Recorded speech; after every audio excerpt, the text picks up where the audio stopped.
ముఖ్యమంత్రి రేవంత్ రెడ్డి ఇవాళ అంబర్పేట నియోజకవర్గంలో పర్యటించనున్నారు. అంబర్పేటలో 7,15,00,000 వ్యయంతో హైడ్రా అభివృద్ధి చేసిన బతుకమ్మ కుంటను లాంఛనంగా ప్రారంభించనున్నారు.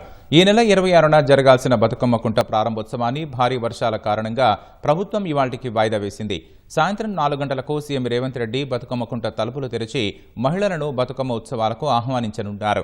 హైకోర్టులో పోరాడి కబ్జాదారుల చెర నుంచి బతుకమ్మ కుంటను విడిపించిన హైడ్రా 5 నెలల్లోనే ఆ ప్రాంత రూపురేఖలను మార్చింది. హైడ్రా కమిషనర్ రంగనాథ్ ఆధ్వర్యంలో బెంగళూరుకు చెందిన విమోస్ టెక్నాలజీ సంస్థ బతుకమ్మ కుంటను పునరుద్ధరించింది. హైదరాబాద్లో 100% మురుగునీరు శుద్ధి చేసే లక్ష్యంతో ఎస్టీపీల ప్రాజెక్టులో భాగంగా నిర్మించిన 5 మురుగునీటి శుద్ధి కేంద్రాలను కూడా సీఎం ప్రారంభించనున్నారు.